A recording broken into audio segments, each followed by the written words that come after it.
Eu queria agradecer o convite da Avante e a articulação dessas três instituições, Avante, o Aprendiz, o Instituto... Volta para o outro, por favor, tá? Para o primeiro.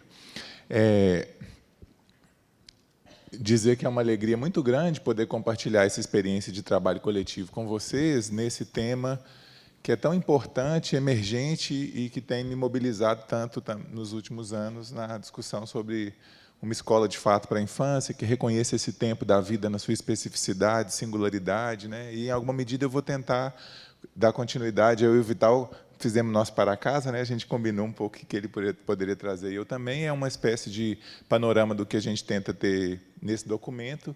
E, claro, que o documento também está disponível, que vocês vão poder lê-lo com mais calma depois, né? E, enfim, é também bacana estar aqui, porque, além de ser a terra da Avante, é a terra da Lígia Ortelli, uma grande referência para o trabalho da cultura da infância nesse país, e é a cidade de uma das experiências... A Lígia ali, agora que eu vi.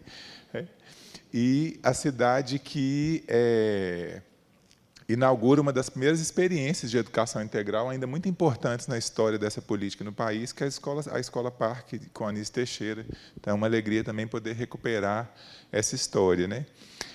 A ideia, então, é um pouco trazer alguns elementos que a gente tentou trazer nesse texto, mas, sobretudo, que dizem respeito a esse olhar que nós construímos sobre a infância, sobre a educação da infância, e como é que a infância interroga, desafia, provoca o que nós vamos conversar sobre o que tem se chamado educação integral. Pode passar, por favor. Eu queria começar com um pequeno conto do Drummond, que é o seguinte: Paulo tinha fama de mentiroso. Um dia chegou em casa dizendo que vira no campo 2 dragões da independência cuspindo fogo e lendo fotonovelas. A mãe botou de castigo, mas na semana seguinte ele veio contando que caíra no pátio da escola um pedaço de lua, todo cheio de queijo. Dessa vez, Paulo não só ficou sem sobremesa, como foi proibido de jogar futebol durante 15 dias. Quando o menino voltou falando que todas as borboletas da terra passaram pela chácara de Ciailpídia e queriam formar um tapete voador para transportá-lo ao 7º céu, a mãe decidiu levá-lo ao médico. Após o exame, doutora Epaminondas abanou a cabeça. Não há nada a fazer, dona Coló. Esse menino é mesmo um caso de poesia.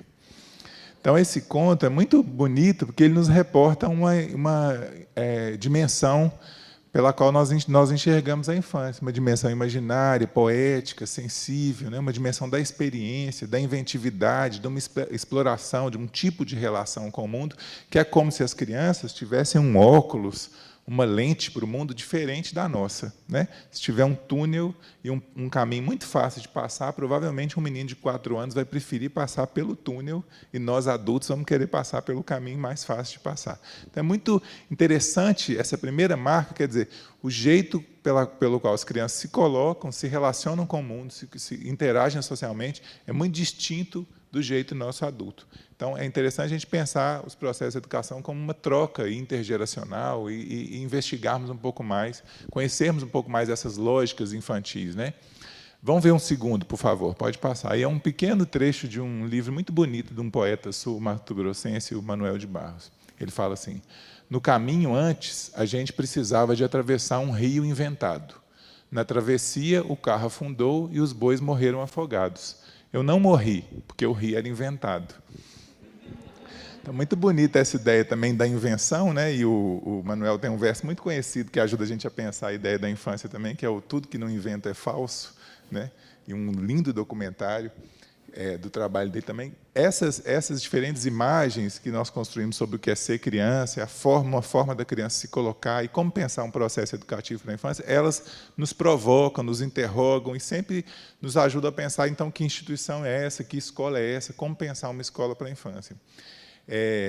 Queria convidar vocês a pensar, claro que não vai dar para cada um aqui falar da sua própria experiência, pelo formato que a gente está sentado, pelo número de pessoas, mas todo mundo consegue, assim, rapidamente lembrar uma memória muito positiva da sua infância? Todo mundo consegue lembrar isso aqui? Uma coisa que você gostava muito de fazer, um episódio específico que marcou, que você nunca vai esquecer, um dia especial na sua infância, ou uma coisa que você fazia sempre que era especial? Todo mundo consegue lembrar disso?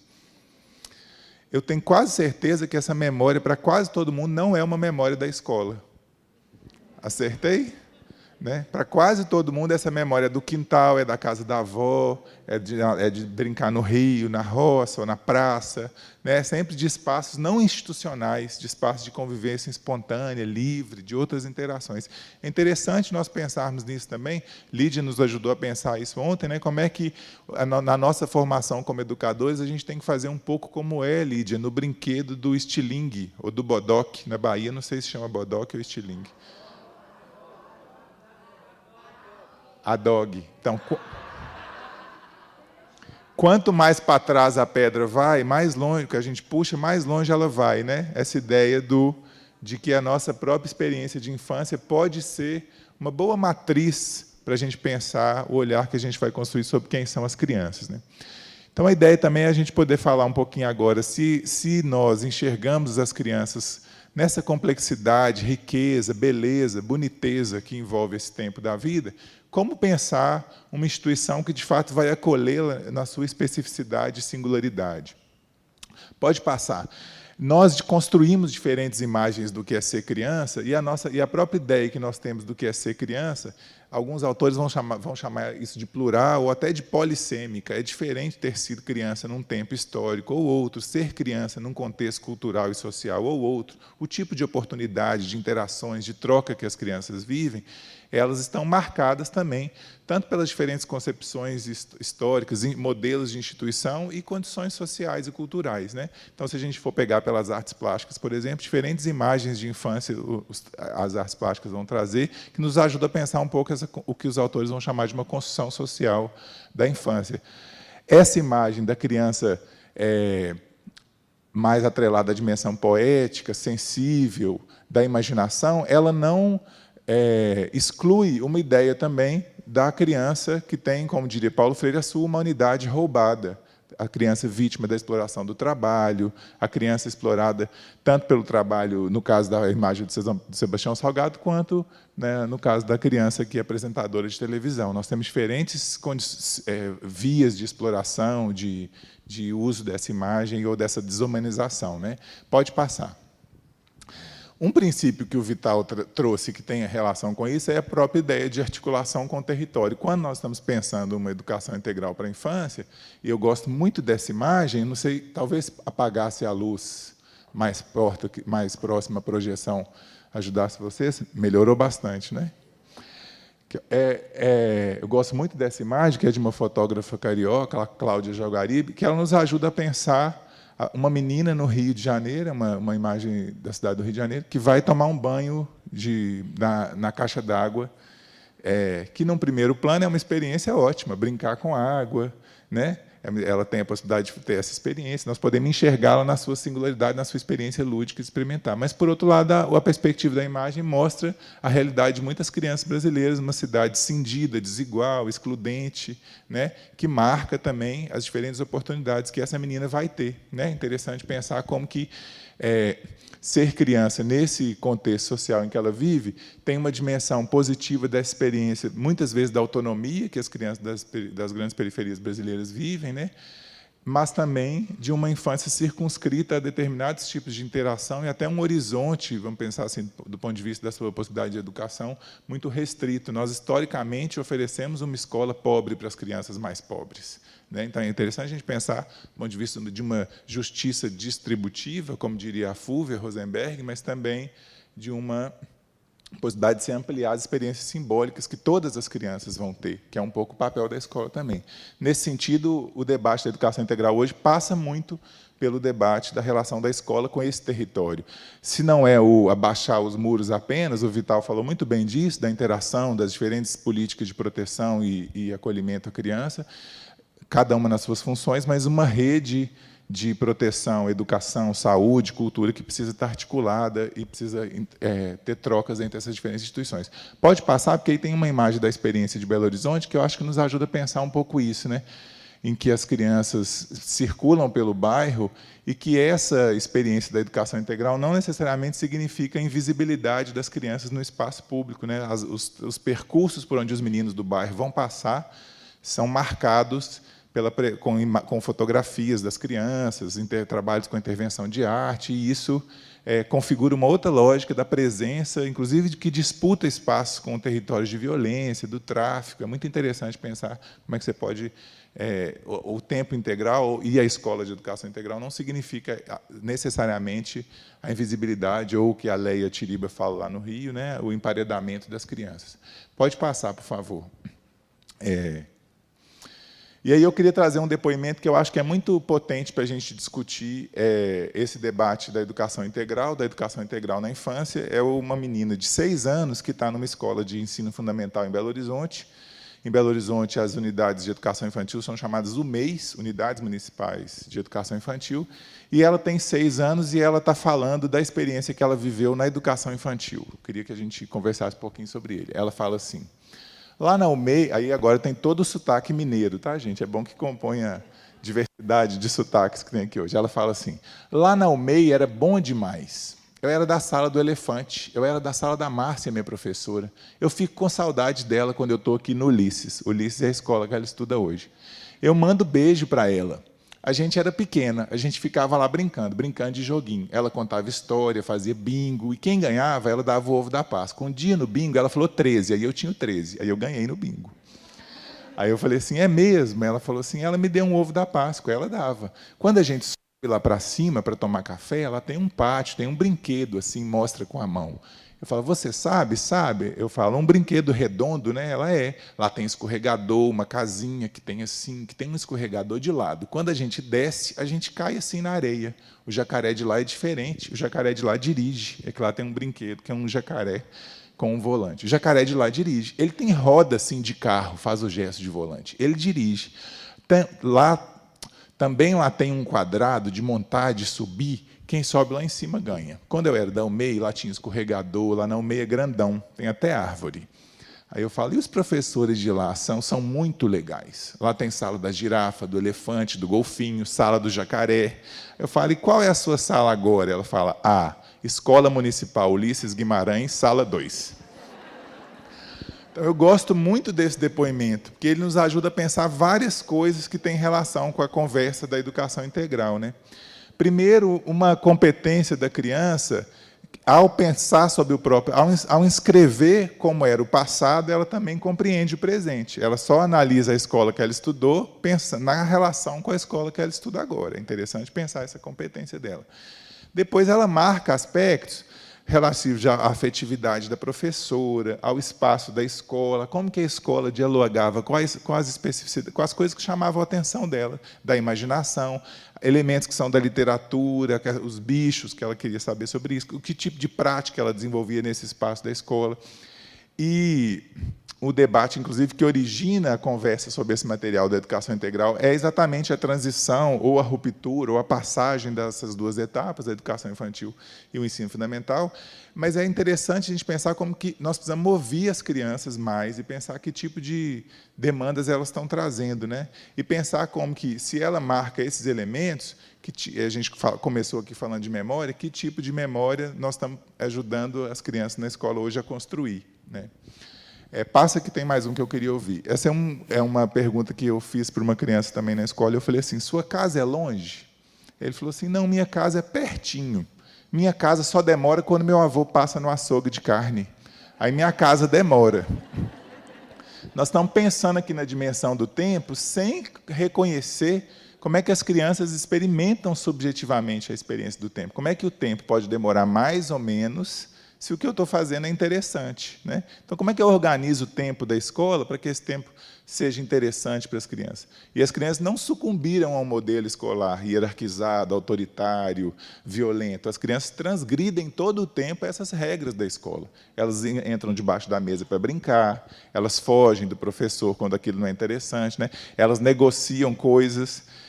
Quem acabar primeiro pode brincar, quer dizer, significa assim, que eu quero ficar livre disso logo, que eu estou fazendo aqui, para poder brincar depois, né? Interessante a gente pensar que várias pesquisas, inclusive uma pesquisa importante da professora Silvia Cruz, que vai falar para a gente daqui a pouco, trata disso, né? Como é que muitas crianças consideram o que a gente chama de atividade na escola como menos importante. O mais importante que eu vivo aqui são todas as outras coisas e não o que a escola chama de atividade.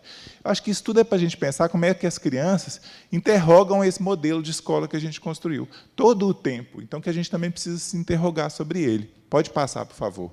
E aí, essa competência das crianças de reconhecer, interpretar, analisar, o Vital já falou um pouco disso, eu vou passar um pouco mais rápido, nos ajuda a pensar uma ideia das crianças como sujeitos ou atores sociais, né? As crianças estão na cena social, interpretam esse mundo a partir também da singularidade do seu lugar, né? A gente estava falando do território, o território é tanto lugar onde as políticas públicas se efetivam no chão da cidade, mas é também uma trama onde a experiência simbólica das crianças acontece, né? Também pensar as crianças como atores sociais é pensar que nós temos uma criança singular e uma infância diversa, né, Vital? Como é que você tem uma identidade infantil que é marcada pelo pertencimento geracional? É muito diferente ser criança de 3 anos e de 8, o que se permite uma criança de 3 anos fazer, ou de 5, ou de 10, né? Ao familiar, ao pertencimento familiar, social, de gênero, étnico-racial. As pesquisas também têm mostrado como é que essa dimensão, por exemplo, da identidade étnico-racial, ela vai sendo desde muito pequenas, desde que as crianças são muito pequenas, como é que marcadores, por exemplo, de preconceito, de reconhecimento de inferioridade de um grupo étnico, por exemplo, as crianças negras, as crianças desde muito pequenas reproduzem lógicas adultas de preconceito. É muito importante a gente pensar, inclusive, para agir com relação a isso, né? E uma outra ideia de reconhecer a criança como ator social, eu acho que isso é um pressuposto importante para se pensar essa educação integral na infância, é reconhecer que a criança aprende experimentando diferentes linguagens, falar, desenhar, escrever, brincar, ler, experimentar o corpo, experimentar a música nas suas diferentes potencialidades, né? E isso é nessa experiência de múltiplas linguagens que as crianças interpretam, elaboram, dão conta de entender esse mundo, papéis sociais e valores que a gente vive. Eu tenho observado crianças em experiências de brincadeira e de escola há muitos anos, né?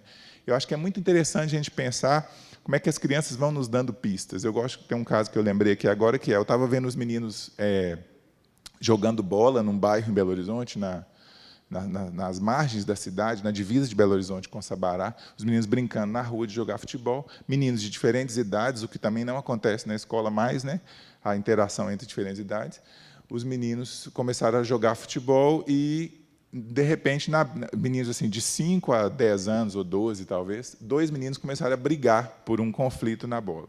Um dos meninos pegou um pedaço de pau e começou a brincar de ser um jornalista, fazer de conta que era um jornalista. Então, ele falou assim, era um bairro da periferia da cidade, num contexto de pobreza extrema e tal. Então, ele pegou o pedaço de pau, como se fosse um microfone, e falou assim: nós estamos aqui no Castanheira, a comunidade aqui está cada vez mais violenta.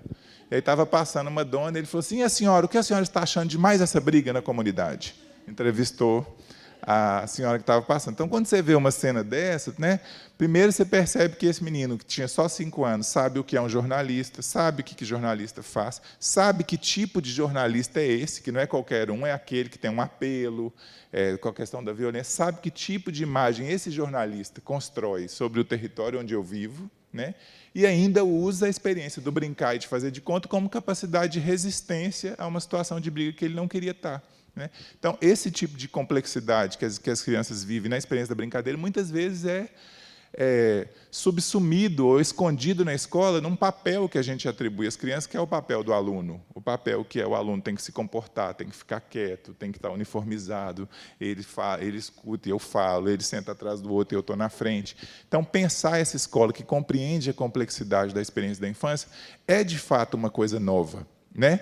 Nós ainda não conseguimos, do ponto de vista da concretude, nós temos uma distância, um dos paradoxos da infância talvez seja esse, a gente tem o que os autores chamam assim, de uma administração simbólica, né? O que se tem de pesquisa em diferentes campos, nas ciências, nos novos estudos da infância nas ciências sociais, na psicologia do desenvolvimento, você tem uma distância muito grande entre o que os pesquisadores vêm dizendo sobre como a criança aprende, o que é importante nesse tempo da vida, inclusive no marco legal, é um outro paradoxo, do ponto de vista que a gente tem